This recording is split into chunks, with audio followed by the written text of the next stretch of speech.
सभी को प्रणाम। हम लोगों के जीवन में जब बहुत दुखद परिस्थितियां आती हैं तो हम में से ज़्यादातर लोग सोचते हैं, आखिर गुरुजी माताजी हमारी सुनते क्यों नहीं। हम तो गायत्री साधना करते हैं, फिर भी हमारे साथ ऐसा क्यों हो रहा है। हमारी श्रद्धा, हमारी निष्ठा लड़खड़ाने लगती है। हम सब लोगों को अच्छे से समझ लेना चाहिए कि कर्मों के फल से कोई नहीं बचता। हम कितने जन्म ले चुके हैं और पिछले जन्मों में क्या पता हमने कैसे कैसे नीच कर्म किए हुए हैं, ईश्वर ही जानते हैं। दूसरा, हमें ये समझना चाहिए कि हो सकता है गुरु के प्रति श्रद्धा और भक्ति की वजह से ही हमें जितने कष्ट सहने थे वो कम होकर हमारे ऊपर आए हैं। आज इसी संदर्भ में आपको आदरणीय लीलापत शर्मा जी का बहुत ही मार्मिक संस्मरण सुनाने जा रहे हैं। वाणी मेरी है, शब्द आदरणीय लीलापत जी के हैं। मथुरा आने के बाद इच्छा थी कि मैं अपने बेटों के विवाह की व्यवस्था करूं। कम से कम बड़े बेटे राम की शादी हो जानी चाहिए। छोटे बेटे सतीश की मुझे इतनी चिंता नहीं थी। इसीलिए एक दिन मैंने गुरुदेव से इस बारे में बात की। गुरुदेव पहले चुप रहे, फिर उन्होंने मुझे राम के विवाह के बारे में न सोचने के लिए कहा और सतीश की शादी करने के लिए कहा।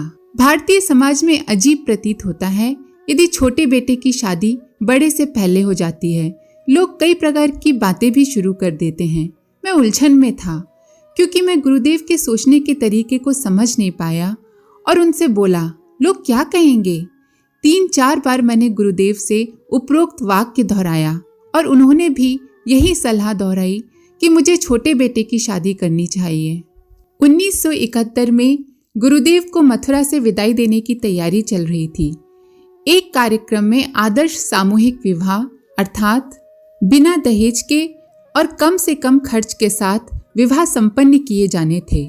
मैंने एक बार फिर गुरुदेव को राम के विवाह की व्यवस्था करने के लिए कहा। गुरुदेव चुप रहे। माताजी भी उपस्थित थीं। उन्होंने कहा, ठीक है, मुझे एक लड़की के बारे में पता है। मृत्युंजय की पत्नी की बहन। मृत्युंजय गुरुदेव के बेटे हैं जो तपोभूमि का कार्य संभालते हैं। मृत्युंजय की पत्नी की बहन के साथ राम के विवाह पर विचार करें। इस प्रकार जून 1971 में राम की शादी हुई थी। मैं और मेरी पत्नी बहुत खुश थे कि गुरुदेव और माताजी ने इस विवाह को आशीर्वाद दिया था। 1971 में गायत्री जयंती के दिन गुरुदेव ने मथुरा छोड़ दिया और शांतिकुंज हरिद्वार चले गए। अब मुझे अपने बेटों की चिंता नहीं थी। राम का कारोबार चल रहा था। छोटा बेटा सतीश भी शादीशुदा था, डॉक्टर था। दोनों बेटे ठीक से बस गए थे। मैं भी मथुरा में परम पूज्य गुरुदेव और वंदनीय माताजी को पूर्ण समर्पित होकर गायत्री तपोभूमि की व्यवस्था संभाल रहा था। 20 साल तक जीवन सुचारू रूप से चला, लेकिन एक दिन मुझे संदेश मिला कि राम गंभीर रूप से बीमार है। मैं ग्वालियर शहर में उसके पास गया और पाया कि उसकी हालत गंभीर थी। उसे सांस लेने में बहुत मुश्किल हो रही थी। वो अपने पेट में कुछ भी नहीं रख पा रहा था, दवाइयाँ तक नहीं। ग्वालियर के सर्वश्रेष्ठ डॉक्टरों से सलाह ली गई तो उन्होंने कहा कि राम की हालत गंभीर है। राम को ग्वालियर से मथुरा, वहाँ से आगरा और फिर दिल्ली ले जाया गया। केवल एक चमत्कार ने ही उसे बचाया, लेकिन राम को ठीक होने में 4 महीने लगे। मैंने उस समय राम को मथुरा में अपने साथ रखा। उस समय राम लगभग ठीक हो गया था, पर तभी एक दिन उसकी तबीयत अचानक बिगड़ गई और उसके स्वास्थ्य के पिछले इतिहास को जानते हुए हम तुरंत उसे इलाज के लिए दिल्ली ले गए। डॉक्टरों ने बताया, अब चिंता की कोई कारण नहीं है, सब कुछ ठीक हो जाएगा। हमने सोचा कि जब वह गंभीर रूप से बीमार था तो बच गया था, तो अब कुछ भी गलत क्यों होना चाहिए। लेकिन राम बच नहीं पाया। राम के अचानक देहांत के समय मैं और राम की पत्नी इंदिरा ही मौजूद थे। गुरुदेव के पुत्र मृत्युंजय दवा खरीदने निकले थे। इंदिरा ने इस गंभीर आघात को कैसे झेला, इसकी कल्पना करना बहुत ही मुश्किल है, लेकिन उसकी सहन शक्ति हमें भी हिम्मत देती रही। उसने कहा, पिताजी, अब मैं ही आपकी राम हूँ। उस समय तक मृत्युंजय वापस आ गए और इंदिरा ने कहा कि वह राम के शरीर को घर ले जाएगी। मैंने पहले कभी इंदिरा को इतना शांत और दृढ़ नहीं देखा था। पुत्र पुत्र की असामयिक मृत्यु पर कोई भी पिता टूट जाएगा और एक युवा पत्नी के लिए उसके पति का अचानक निधन कितना गहरा आघात है। लेकिन हम जानते हैं कि इंदिरा ने कैसे स्थिति को संभाला और सांत्वना दी और हमारी देखभाल की। उपरोक्त स्थिति में मैंने कई बार सोचा, क्या मेरी सारी पूजा, मेरे समर्पण का परिणाम केवल यही है? अपने बेटे की मृत्यु के बाद मैं दूसरों को कैसे बता सकता हूँ कि आध्यात्मिक पथ प्रगति, खुशी और शांति के लिए एक निश्चित मार्ग है। कई भक्तों ने मुझे गायत्री उपासना पर सवाल उठाते हुए लिखा भी, लेकिन मैं उनके रुख को स्वीकार करने को तैयार नहीं था। मुझे एक बार भी माँ गायत्री के आशीर्वाद पर संदेह नहीं हुआ, लेकिन लगा कि जो कुछ भी हुआ शायद वो मेरे भीतर की कुछ कमी के कारण था। मुझे अपनी पूजा, अपनी सेवा और गुरुदेव के प्रति अपने समर्पण को लेकर यही मानसिक स्थिति दिन रात बनी रहती थी और यहाँ तक कि प्रार्थना कक्ष में गायत्री माता की छवि के सामने प्रार्थना के लिए जाते समय भी ये तकलीफ, ये संशय बना रहता था। पादुकाओं के सामने झुकते समय मन लगातार डगमगाने लगता था। एक दिन मानसिक दबाव इतना असहनीय हो गया कि मुझे लगा जैसे मेरा सर फट जाएगा। उस समय मेरे दिल में गुरुदेव की आवाज सुनाई दी। वो आवाज कह रही थी, न तुम्हारे आध्यात्मिक प्रयासों, न ही तुम्हारे समर्पण में और न ही पूजा में कोई कमी है।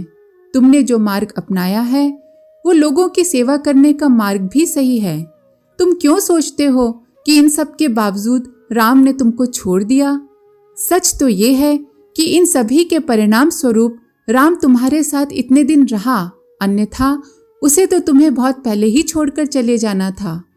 उस वक्त हम समझे कि गुरुदेव राम के विवाह की अनुमति क्यों नहीं दे रहे थे।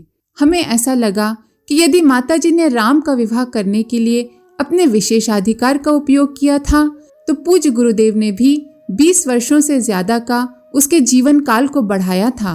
वैसे तो उसका जीवन अप्रैल 1991 में ग्वालियर में समाप्त हो जाना था, लेकिन माताजी ने अपनी संचित आध्यात्मिक उपलब्धि का एक हिस्सा राम को प्यार और समर्पण के लाभ के लिए दे दिया और इसके जीवन को 4 और महीनों तक बढ़ा दिया था।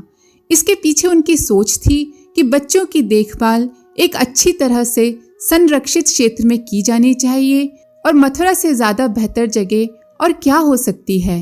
ये 4 महीनों के भीतर पूरा किया गया था। मेरे हृदय में गुरुदेव की आवाज गूंज रही थी, तुम्हारा दिल टूटना स्वाभाविक है, लेकिन इंदिरा के दर्द की तुलना अपने साथ करो। उसके लिए दर्द सहन करना कितना कष्टप्रद है। तुम्हारा दर्द भावनात्मक रूप से अधिक है। इंदिरा के लिए उसके भविष्य और उसके 3 बच्चों के भविष्य का सवाल है। इन समस्याओं का सामना करते हुए भी वो कितनी शांत है। इसलिए अपना दर्द सहना सीखो। याद रखो, मैं हमेशा तुम्हें अपने साथ कार्यक्रमों में ले जाता था। विभिन्न गायत्री पीठों के उद्घाटन में तुम मेरे साथ होते थे। जब तुम्हारे लिए मेरा साथ देना संभव नहीं रहा, तो मैंने भी कार्यक्रमों के उद्घाटन के लिए जाना बंद कर दिया, क्योंकि तुम मुझसे अलग नहीं हो। तुम मुझसे जुड़े हुए हो और मुझसे कभी अलग नहीं हो सकते। मैंने पूछा, गुरुदेव, अब आपका क्या निर्देश है? इसका उत्तर भी दिल से आया, लिखना शुरू करो। मैंने कहा, गुरुदेव, मुझे स्कूल जाने का अवसर कभी नहीं मिला था। मैं पढ़ने और पत्रों का उत्तर देने में ही सक्षम हूँ।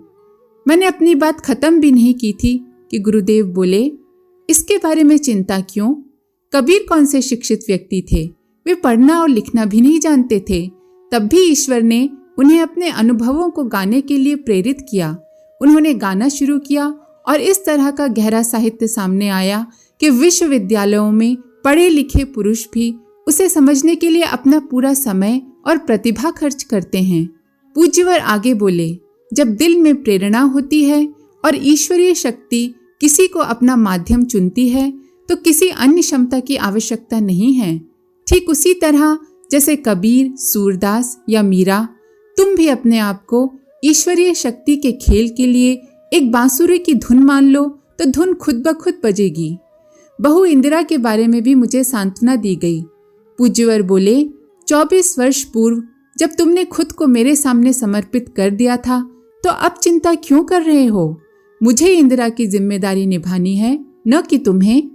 वह मिशन के लिए काम करेगी।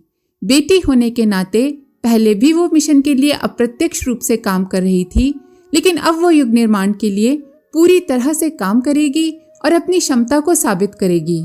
गुरुदेव ने मुझे लिखने के लिए सुबह उठने की सलाह दी और मैंने उनसे कहा, आप ही बताइए मुझे क्या लिखना है। मैंने लिखने के लिए बैठना शुरू किया और प्रेरणा आई कि मुझे गुरुदेव के 1971 से पहले वाले व्याख्यानों को लिखना शुरू करना चाहिए जो गुरुदेव शिविरों में देते थे। इसलिए मैंने उनके नोट्स की खोज शुरू कर दी जो मैंने काफी समय पहले इकट्ठे किए थे, लेकिन लेखन और संदर्भों को समझना मुश्किल था। यहाँ भी गुरुदेव ने मुझे आश्वस्त किया कि मुझे बस एक बार बैठना होगा, दृढ़ संकल्प के साथ उनको पढ़ना होगा और सब कुछ ठीक हो जाएगा। इसके बाद मेरे लिए इन नोट्स से लिखना शुरू करना कठिन नहीं रह गया। प्रकाशन शुरू हुआ और 10 पुस्तकों की एक श्रृंखला प्रकाशित हुई। गुरुदेव की जीवनी भी इसी तरह से लिखी गई थी। लिखने के लिए नियमित रूप से बैठना बिल्कुल उसी तरह था जैसे नियमित रूप से हम प्रार्थना के लिए बैठते हैं। गुरुदेव 80 साल इस धरती पर थे। हमारे पास उनके दिव्य रूप को समझने की क्षमता नहीं है, लेकिन उनका नश्वर रूप भी अकल्पनीय रूप से विशाल है। ये कार्य इतना आसान नहीं था। संकलन में कई साल लग गए, लेकिन गुरुदेव की कृपा से आसानी से पूरा हो गया। तो सुना आपने कितनी अटूट श्रद्धा और निष्ठा थी आदरणीय लीलापत जी की परम पूज्य गुरुदेव और वंदनीय माता जी में। अपने समर्पण पर संदेह हुआ उन्हें, पर गुरु भक्ति पर आंच नहीं आई। आदरणीय लीलापत जी की अपनी कोई इच्छा नहीं रह गई थी, गुरु इच्छा ही सर्वोपरि थी। कितना श्रेष्ठ समर्पण था, पर प्रारब्ध कष्ट तो भोगना पड़ा ना। हम गायत्री परिवार के लोगों ने पता नहीं कितने पुण्य किए हैं कि स्वयं शिव और शक्ति हमें गुरु रूप में, माता पिता के रूप में मिले हैं। चाहे कुछ भी हो जाए, आप अपनी श्रद्धा नहीं डगमगाने दें, उन पर विश्वास बनाए रखें। परम पूज्य गुरुदेव एवं वंदनीय माता जी हमेशा हमें देख रहे हैं। वो हमारे साथ ही हैं, हमारे पास हैं। कभी कभी जीवन में होने वाली घटनाओं को हम समझ नहीं पाते हैं, पर उन पर विश्वास बनाए रखें, क्योंकि हम नहीं जानते पर वो तो सब जानते हैं। आज के लिए इतना ही। आप सभी का धन्यवाद। ओम शांति। हमारे YouTube चैनल को सब्सक्राइब करें और बेल आइकन को दबाकर ऑल पर क्लिक करें ताकि नोटिफिकेशंस आपको मिलती रहें।